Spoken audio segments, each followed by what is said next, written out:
Hello praise the Lord, सबको जय मसीह की। दोस्तों कैसे आप सब? उम्मीद करते हो आप सब अच्छे होंगे। और 40 दिन के उपवास के बाद क्या हुआ, ये पार्ट 2 में वीडियो बना रही हूँ। और पहले पार्ट में आपने जाना कि कैसे रखा था मैंने 40 दिन का उपवास।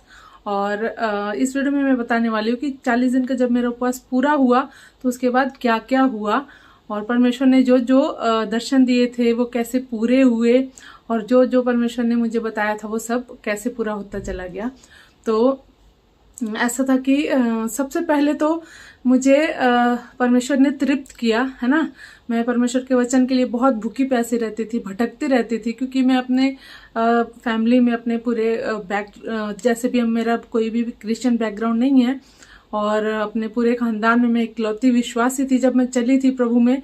और फिर धीरे धीरे प्रभु कैसे मेरे पूरे परिवार को विश्वास में ले आए।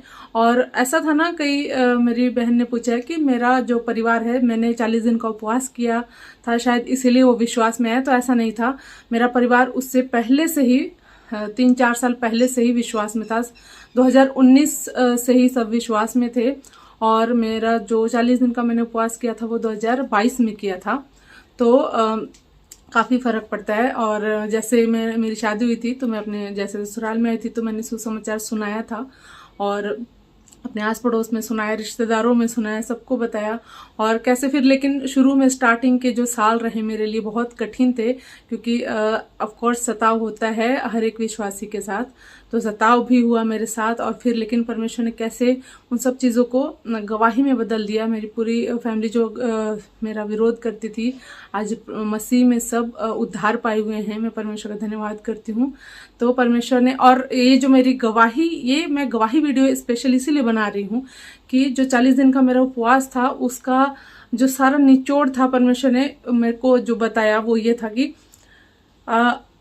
परमेश्वर को खोजने में और परमेश्वर को ढूंढने में और उद्धार पाने में किसी इंसान का कोई रोल नहीं है। ये परमेश्वर का काम है, पवित्र आत्मा का काम है। और जैसे मैं भटकते रहती थी यीशु मसीह के लिए और जानने के लिए कि मैं यीशु मसीह के बारे में कैसे जानूं, खुद से बाइबल पढ़ती थी तो इतना समझ नहीं आता था। फिर जैसे जैसे टाइम बढ़ता गया मैं समझती थी, लेकिन 40 दिन के उपवास में मेरे मन की आंखें और खुल गई। खुली हुई तो थी तभी तो ऐसा था ना कि मुझे मोटिवेट करने वाला कोई नहीं था यीशु मसीह में मोटिवेट, बल्कि सब डीमोटिवेट करते थे। देखो मैं क्यों बोलती हूँ, मैं गुस्सा हो जाती हूँ, इसीलिए देखा होगा आपने मेरे वीडियोस में कि मैं अपने फैमिली को भी बोलती हूँ, पास्टरों को भी बोलती हूँ, क्रिश्चियन लोगों को भी बोलती हूँ, क्योंकि मैंने जो देखा मैं सच बोलती हूँ कि कैसे परिवार विरोध करता था। और बाहर घर में दुख उठा के, अगर जैसे यीशु मसीह के लिए अगर चर्च में जाओ तो वहां पे भी दुख उठाना पड़ता था। ठीक है, कभी कलीसिया में किसी ने कुछ बोला, कभी पास्टर लोग ही बोलते थे। वैसे तो मेरा बहुत ही परमेश्वर का धन्यवाद करती हूँ कि जहां मैं कलीसिया में गई वहां पे लोग बहुत अच्छे थे, मतलब सारे लोग अच्छे थे। बस एक दो जो चमचे होते हैं ना पास्टरों के, उनको छोड़ के तो कलीसिया तो अच्छी है, बहुत अच्छी है, क्योंकि ऑफ कोर्स कलीसिया तो यीशु मसीह की है। ठीक है, और जितने जो पास्टर लोग हैं उन्हीं को मुझसे प्रॉब्लम होती थी, उनकी फैमिली को ही मुझसे प्रॉब्लम होती रही है, और कभी किसी से कोई भी।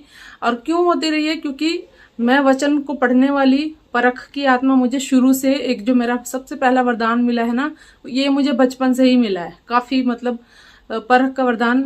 मैं फर्स्ट टाइम किसी इंसान से मिलती हूँ और मैं उसके बारे में जान जाती हूँ कि ये कितने पानी में है, चाहे वो कोई भी झूठ बोल दे, कुछ भी बोल दे। तो ये मेरे को वरदान मिला हुआ है, और यही रीजन है जो मैं परखती गई। लेकिन मैंने हर जगह सबको टाइम दिया, ये नहीं कि मैं चर्च गई और 2 दिन रह के मैं भाग आई। 9-9, 10-10 महीने, साल मैंने टाइम दिया है। ठीक है, क्योंकि जो पेड़ होता है ना उसको भी फल लाने में ना कम से कम 9 महीना 1 साल लगता है ना।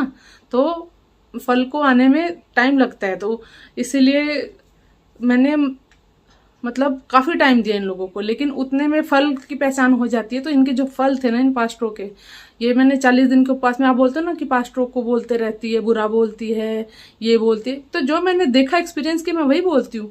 जैसे कि मैं बचपन से जो स्पिरिचुअल चीजों में मुझे जॉय मिलता रहा, जैसे मैं आनंदित रही हूँ, हमेशा खुशी और आनंद महसूस किया मैंने यीशु मसीह की संगति में। लेकिन जब चर्च जाती हूँ ना तो मेरी वो शांति मेरी भंग हो गई। कैसे? अब मैंने जो सबसे पहले जो मैंने 40 दिन का उपवास रखा था, तो पास्टर को पता चला।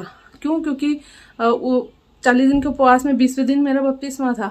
तो पास्टर को पता चला कि इसने फास्ट रखा है। मैंने बताया आंटी को, क्योंकि प्रभु भोज लेना था, तो मुझे पता नहीं था कि प्रभु भोज ले सकते हैं, तो फर्स्ट टाइम था मेरा, तो उनको पता चल गया। मैं जबकि बताना नहीं चाहती थी। फिर तो बोले इसकी क्या जरूरत थी, तो जिसने रखवाया उसको पता होगा कि क्या जरूरत थी। परमेश्वर को पता था शायद मुझे इसकी बहुत जरूरत थी। दूसरी बात, जैसे ही मेरा बपतिस्मा हो गया तो दूसरा कोई जो सो कॉल्ड ये स्पिरिचुअल फादर होते हैं हम जिनको बोलते हैं, तो वो क्या करते हैं, मोटिवेट करते हैं ना कि वाह बहुत अच्छी बात है, खुशी हुई, आत्मा बच गई, परमेश्वर के राज्य में खुशी मनाई जा रही है ना। परमेश्वर हमको पता है ना स्वर्ग में कैसे खुशी मनाई जाती है जब एक आत्मा भी बचती है। तो पास्टर का जो पहला शब्द था, दूसरा, पहला तो कि इसकी क्या जरूरत थी 40 दिन का उपवास रखने की। दूसरा, जैसे ही बपतिस्मा लेके जब प्रभु भोज वगैरह सब हो गया तो पास्टर ने बोला ना, अब घमंड मत करना। मुझे स्पेशली बोला अब घमंड मत करना। मेरी फैमिली भी थी सब। मैंने कहा किस बात का घमंड पास्टर जी। तो ये चीज ने ना मेरी शांति वहां से गायब कर दी। और मैं घर पे जब आई ना तो मुझे ठगा हुआ सा महसूस हुआ कि मैं तो ठगा के आ गई कहीं से। जब मैं घर आई ना तो मेरी शांति चली गई कि घमंड मैं घमंड करने का तो मेरे पास बहुत रीजन था, जबकि सच में मैं कभी घमंड नहीं करती।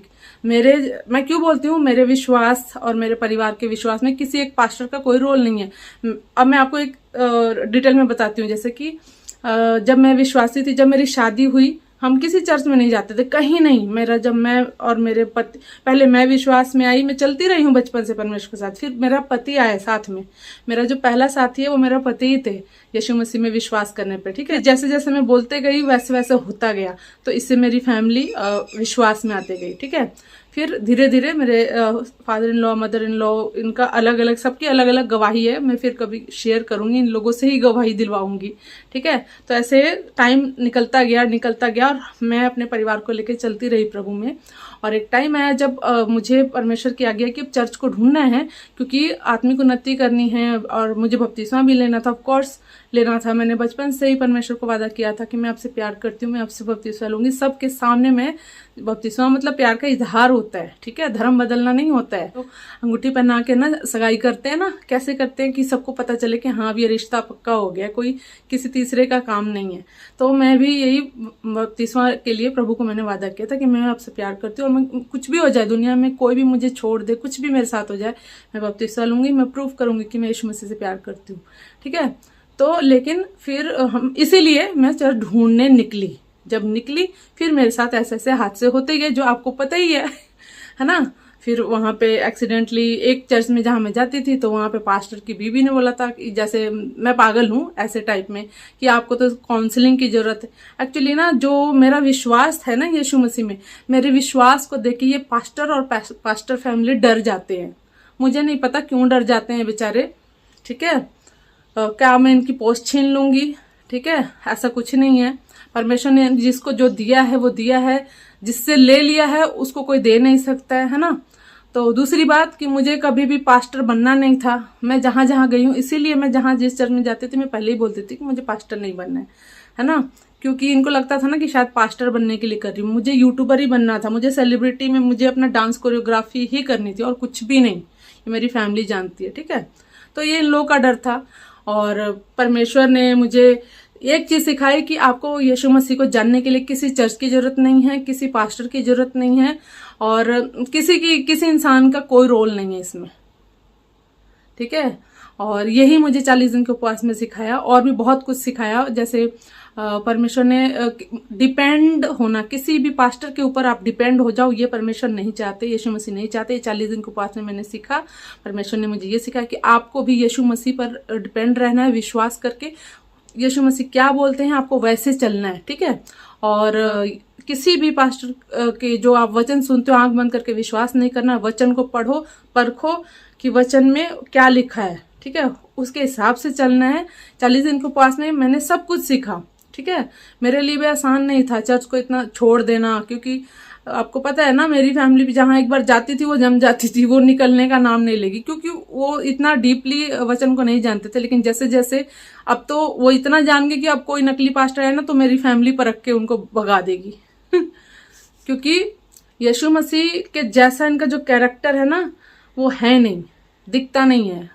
ये 4 दिन 2 महीने 3 महीने बना लेंगे नकली, लेकिन एक न एक दिन परमेश्वर की सच्चाई सामने लेके आ ही जाता है। और परमेश्वर ने मेरे 40 दिन के उपवास में जो हुआ, मैं सन 2020 से दर्शन देखते आई हूँ कि परमेश्वर ने मुझे 2020 में एक दर्शन दिया था कि कैसे मैं सुसमाचार सुना रही हूँ, और उसके बाद से मैंने बहुत ऐसे दर्शन दिखे कि मैं सुसमाचार लोगों को सुना रही हूँ, जबकि मेरा इससे कोई लेना देना नहीं था। मैं एक डांस कोरियोग्राफी में थी, बॉलीवुड में थी, पंजाबी गानों को कोरियोग्राफ करती थी। मेरा लाइफस्टाइल ही कुछ और था, घूमना फिरना, ब्लॉगिंग करना। मैंने कभी नहीं सोचा था कि मैं कभी सुसमाचार भी सुनाऊंगी। और सारी मैं प्रभु को देती हूँ। मुझे मेरे जिंदगी के सबसे अच्छे दिन वही थे।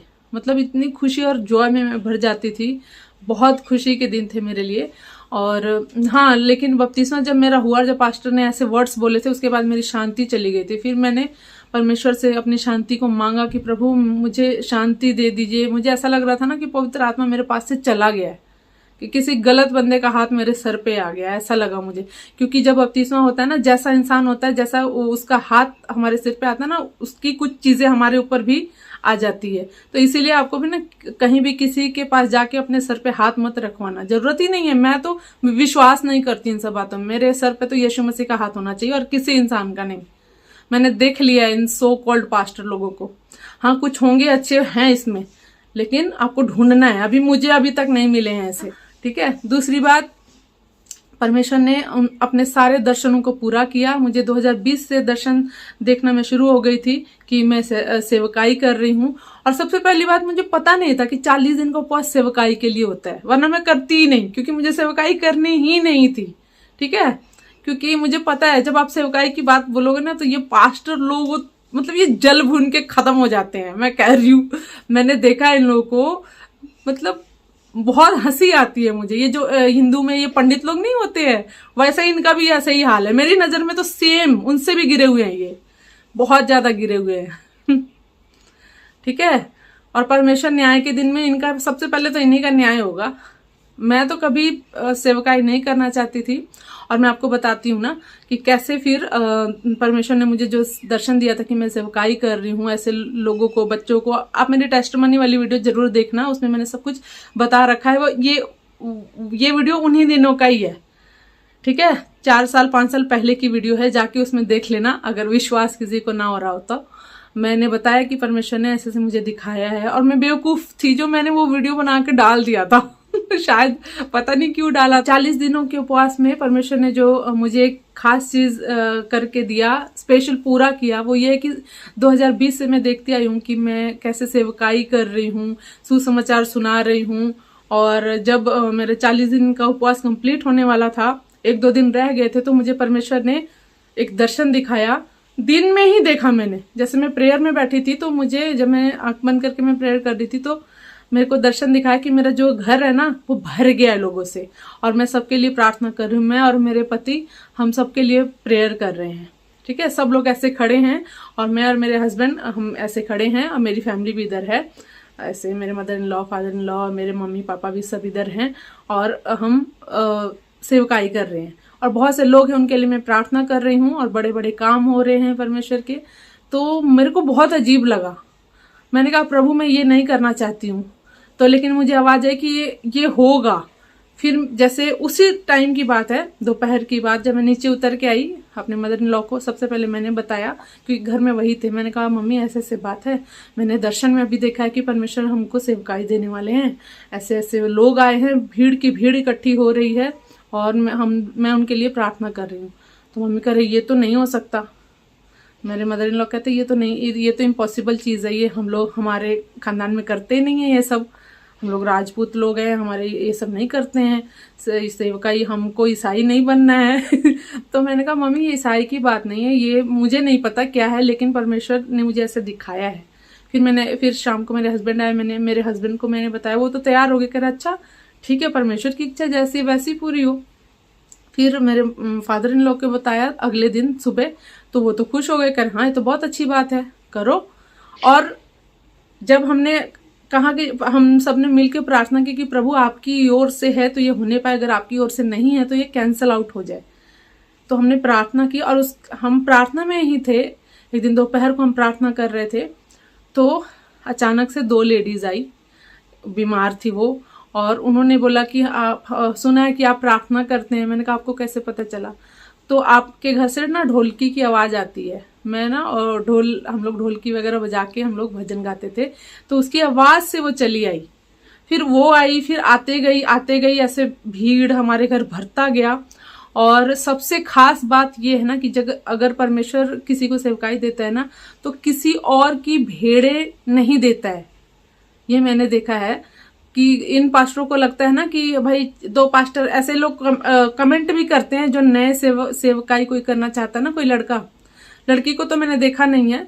और कोई भाई अगर सेवकाई करना चाहता है ना, तो ये क्या उन पर टोंट करते हैं कि आजकल के तो अपने आप उठ के खड़े हो जाते हैं, इस चर्च से चुरा लेते हैं भेड़े, उस चर्च से चुरा लेते हैं और ऐसे सेवकाई करते हैं।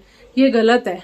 परमेश्वर जब किसी को देता है ना सेवा, तो वो नई भेड़ों को देता है, नए लोगों को भेजता है कभी भी। और जितने मेरे पास आए ना, उनमें से कोई ऐसा नहीं था जो पुराने किसी चर्च के से थे, वो सारे नए थे। और मैं खुश हूं, जितने लोग नए आए वो यीशु मसीह के बारे में जानते ही नहीं थे।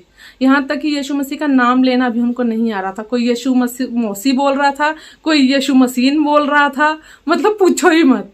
तो मैं वीडियोस भी डाल देती हूँ इससे रिलेटेड कि आप देख सको कि परमेश्वर कितने महान है। अगर परमेश्वर किसी को आशीष देना चाहे तो कोई उसको रोक नहीं सकता, ठीक है। और अगर परमेश्वर किसी से आशीष ले लेता है ना, तो कोई उसको दे नहीं सकता, है ना। लिखा है ना, परमेश्वर कहता है देख मैं तेरे लिए द्वार खोलता हूँ जिसे कोई बंद नहीं कर सकता, और मेरे दिए हुए को और मेरे बंद किए हुए द्वार को कोई खोल नहीं सकता। प्रकाशित वाक्य में लिखा है ना, अगर कभी किसी को किसी चीज की जरूरत है, सबसे पहले यीशु मसीह के पास आओ, प्रभु मुझे ये चाहिए, प्रभु मेरी जरूरतों को पूरा कर। उसके बाद प्रभु अपने आप रास्ता बताएगा।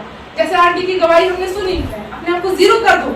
0 मतलब हम कुछ भी नहीं है, हम मिट्टी है। लिखा है हम मिट्टी, हमें पता है जब हम मरते हैं तो क्या करते हैं, हमें चाहे कोई भी धर्म हो क्या करते हैं, मिट्टी में मिल जाते हैं ना। ये जो मिट्टी में जो गुण है हमारे बॉडी में भी वही गुण है।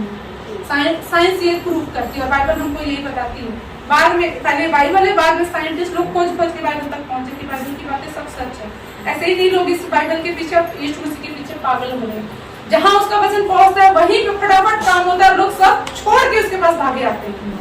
तो लोग वही बोलते हैं पता नहीं ये ना यीशु मसीह वाले लोग क्या कर देते हैं कि सब छोड़ के ना, माँ बाप सारा सब छोड़ के यीशु मसीह के पीछे भाग जाते हैं। इसलिए जब हम प्रेम, हमारे अंदर प्रेम का बीज हो, प्रार्थना करना है प्रभु हम अगर मान लो हम किसी से प्रेम नहीं कर पा रहे, अगर हम साथ में बैठे हैं, हम जानते हैं कुछ ऐसे लोग हैं, हम आपस में हमारे नहीं बनती है मानी हम, लेकिन हमें प्रेम करना है, हमारी आशीषें तभी रुकी हुई है, वहां से बड़ी बड़ी आशीषें मिलेगी। खुद लड्डू तो क्या पूरे इस इलाके को भोज खिला सकते हैं, इतनी बड़ी बड़ी हमारे पास गवाही आएगी। तो लेकिन जब आप आज्ञाओं को मानते, प्रभु को बोलते प्रभु मुझसे नहीं हो रहा है, मैं प्रेम करना चाहती हूँ लेकिन नहीं हो पा रहा, आप मदद करें, है ना। तो परमेश्वर हमें सहने की शक्ति दे देगा और बुद्धि भी देगा कि कैसे सहना है इन बातों को, कि उससे लड़ाई ना हो। तो जब हम सहते हैं, जबकि तुम मसीह के साथ संसार की आदि शिक्षा की ओर से मर गए, तो फिर क्यों संसार के समान जीवन बिताते हो।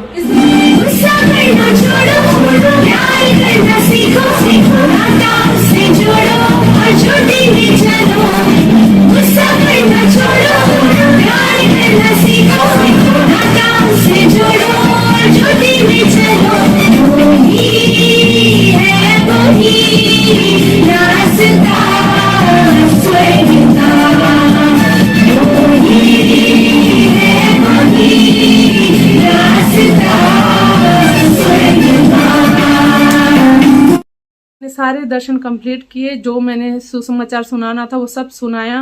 और फिर मुझे परमेश्वर ने कैसे बताया कि अब एक टाइम आया है कि अब मुझे इसको स्टॉप करना है, ठीक है, स्टॉप करना है, क्योंकि अब मेरे बेबी के आने का टाइम हो गया है। ये भी मेरे को दर्शन में पता चल गया कि मुझे परमेश्वर ने बताया कि मुझे एक बेबी बॉय आने वाला है, और अब मुझे सेवकाई को यहीं पे स्टॉप करना पड़ेगा, कुछ दिन के लिए स्टॉप कर दिया। मैंने ये बोला कि सब लोग आप प्रार्थना करें अपने अपने घर में, और बाकी कोई भी प्रॉब्लम होती है तो जैसे मैं फ़ोन पे उनके लिए प्रार्थना करती रही।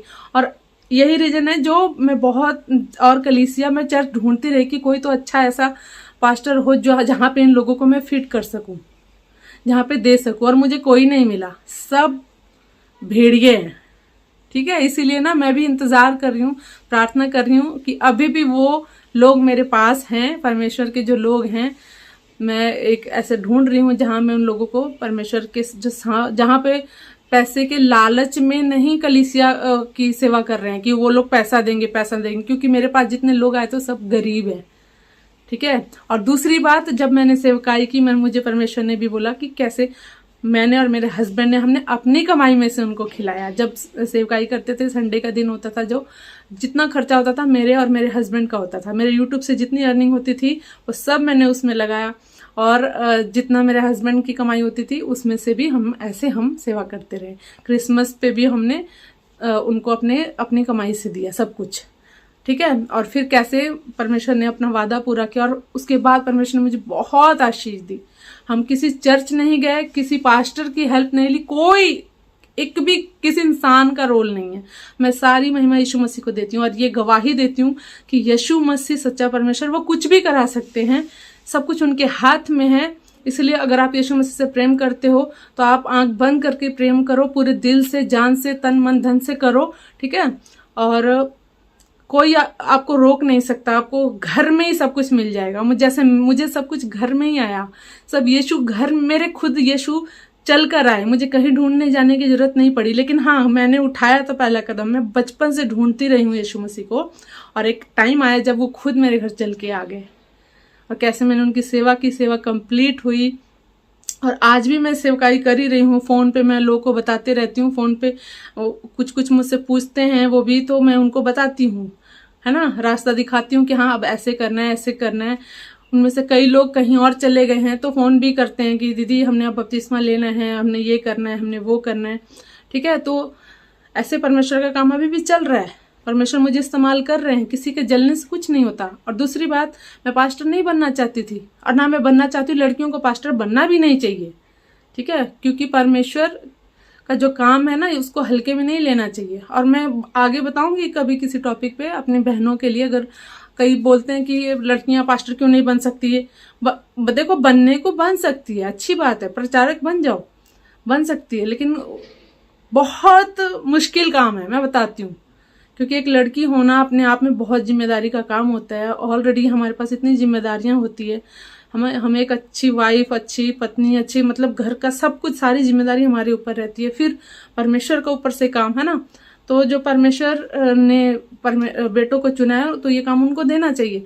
लेकिन जहां जहां मैं गई वो बेचारे डर जाते थे कि ये कहीं पास्टर बनने के लिए कर रहे। पास्टर बनना होता तो मैं भी पेपर दे के पास्टर बन जाती, पास्टर बनना ही नहीं है।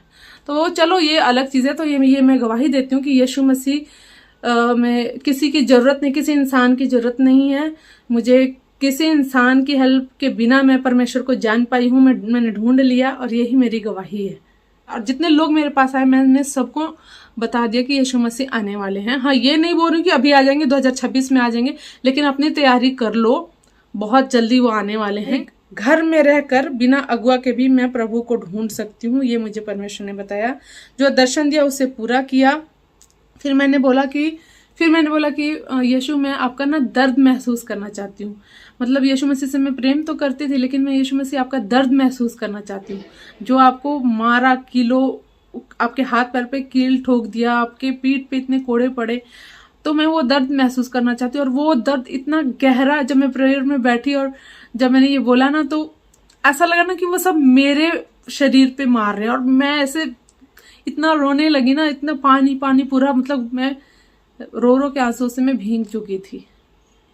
तो मतलब मैं महसूस कर पाई यीशु मसीह का दर्द, और ये फिजिकल दर्द था। फिर उसके बाद अंदर वाला दर्द भी मैंने बहुत महसूस किया कि कैसे यीशु मसीह की बेइज्जती करते रहे लोग, वो सच बोलते रहे लेकिन किसी ने विश्वास नहीं किया, और वो सब भी मेरे साथ भी हुआ, ठीक है। तो यीशु मसीह के साथ जो हुआ, और आपके साथ अगर नहीं है, अगर आप दुख में नहीं हो, आपके ऊपर दुख नहीं पड़ा है, तो आप फिर सच में अभी यीशु मसीह के करीब नहीं हो। जो यीशु मसीह के बहुत नज़दीक है, हम में से कई लोग ऐसे हैं जो बोलते हैं, मेरी बहनें ऐसे हैं कि जो कमेंट करती हैं कि हमारे ऊपर बहुत दुख है, बहुत मुसीबत है। तो विश्वास रखो, आप सच में खास हो, स्पेशल हो, तभी आपके ऊपर दुख भी है। क्योंकि एक बात बताओ, शैतान के साथ जो लोग हैं, तो शैतान उनको क्यों तकलीफ देगा, है ना। शैतान बोलेगा अरे ये तो हमारे साथी है, इनको क्यों तंग करना, चल उनको तकलीफ दे जो यीशु मसीह के पीछे चलते हैं।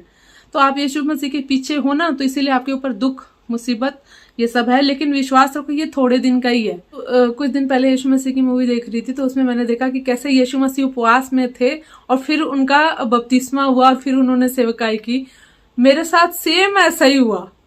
मैं पहले उपवास में थी, उपवास के 20वें दिन मेरा बपतिस्मा हुआ और बपतिस्मा जैसे ही एंड हुआ वैसे ही मैंने जून से शुरू कर दिया। मई में बपतिस्मा हुआ, अप्रैल में हुआ था, मई में मेरा फास्टिंग एंड हुआ और हाँ मई में ही आने लग गए थे लोग। और मतलब उसके बाद मैंने भी सेवकाई शुरू कर दी। आप कहते हो ना कि पास्टरों के बारे में इतना बोलती है, ये क्यों बोलती है? क्योंकि देखो जब मैं सेवकाई करने लगी थी तो मैं किसी पास्टर के पास तो नहीं गई थी ना शिक्षा लेने के लिए ना कुछ। मैं सिर्फ मेरी पूरी फैमिली तैयार थी विश्वास में, हमें था कि भाई हमने बपतिस्मा लेना है और प्रभु के ऐसे ही हमने चलते जाना है उसके बताए रास्ते पे। हम सीधा चलना चाहते थे, लेकिन नहीं, वहां पे उल्टा पुल्टा होने लग गया है ना। हमारे विश्वास को देख के डर गए, टोंट मारना, कभी विश्वास का मजाक उड़ाना, कभी कुछ करना। तो क्योंकि परमेश्वर की योजना कुछ और थी है ना, तो अब इसलिए अब बोलते हो ना कि पास्टरों को मैं बोलती हूँ क्यों उल्टा पल्टा बोलती हूँ। मैं उल्टा पल्टा नहीं बोलती, जो वो है मैं वही बोलती हूँ, जो मैंने देखा वही।